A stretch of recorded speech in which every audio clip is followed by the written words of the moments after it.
It's been nearly 7 years since we last boldly ventured into the reaches of space in the Star Ocean series, but developer Tri-Ace is back with the latest installment, Integrity and Faithlessness. This new Star Ocean attempts to reconcile many of the complaints leveraged against The Last Hope, but in the process, it severely alters the game for the worse.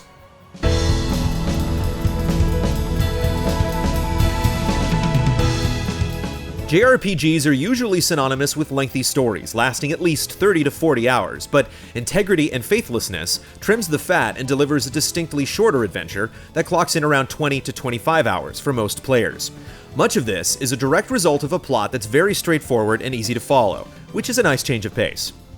However, aside from two pivotal moments in the story, nothing remarkable happens. The narrative lacks any weight, and it's never engrossing. What's worse is that bits of dialogue are routinely interjected in a way that slows down the action, clearly attempting to inflate the game's length, ruining its pace in the process. I'm about to pull my hair out from all this stupid waiting. Then there are times when conversations carry on during real-time combat sequences, making it difficult to follow along. And to top it all off, many of the key cutscenes don't use proper framing techniques, but instead transpire as if you're still playing the game. It feels cheap and hurts the sense of immersion. The cast of characters doesn't fare much better. It's hard to care about any of the characters since few of them undergo any sort of development. Even the death of an important character lacks emotional punch, and while the English voice work is an improvement over the previous installment, the writing is still subpar. Shut the hell up, you huge idiot! This is especially true of the many personal action scenes, which miss the mark in their attempts at humor. Damn it! This sucks!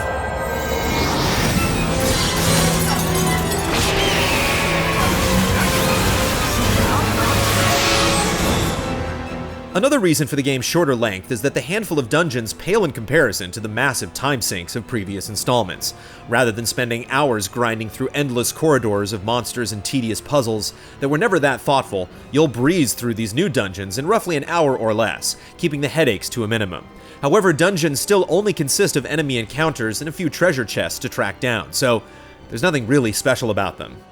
The combat system sees the return of the rush gauge from The Last Hope, only this time it's dreadfully implemented.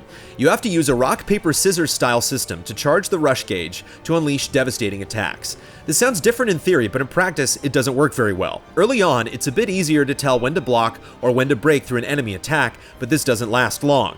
For the most part, enemy tells are difficult to discern amidst all the chaos in battles. Ultimately, you just end up ignoring these mechanics, and the consequences for deviating from the script are never that harsh. Very few battles actually penalize you for spamming powerful attacks that your opponent can't counter.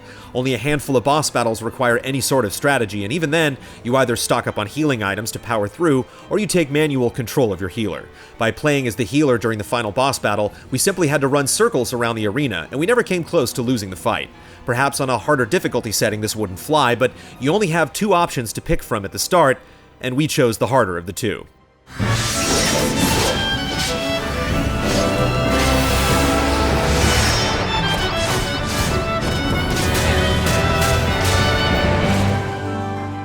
One area where Integrity and Faithlessness does shine is in the new way it handles job roles.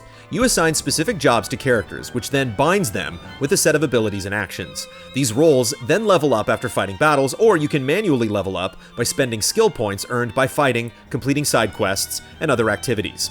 By leveling up certain jobs, you eventually unlock more advanced roles. Balancing out these jobs might take some getting used to, but it's an involved system that gives you more control and flexibility over each character's role and abilities. As with past Star Ocean games, the biggest limitation to the job system comes from your AI-controlled party members who don't always make the most of their skills. To remedy this, you'll need to micromanage your characters, toggling between them to take active control. However, aside from a handful of boss encounters and the annoying protect missions, the AI's performance issues aren't too much of a hindrance. Plenty of other mechanics come into play as you progress through the game, though a majority of them are completely optional.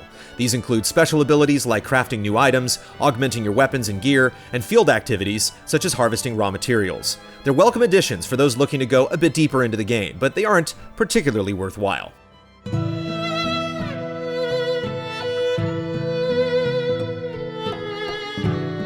Integrity and Faithlessness does have its moments, like when you enter a vast new zone for the first time.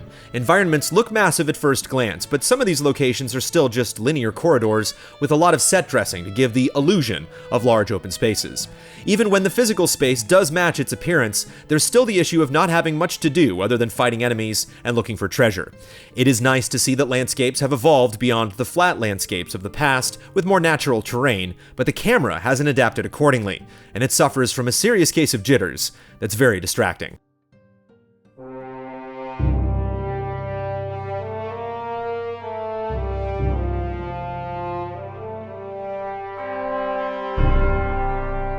Despite having nearly 7 years to figure out a way to improve upon The Last Hope, Star Ocean, Integrity, and Faithlessness is lacking in just about every department. Not even a solid soundtrack is enough to salvage this wreck. There's nothing special about this below-average RPG, and it completely misses the mark. Bye-bye, Relia!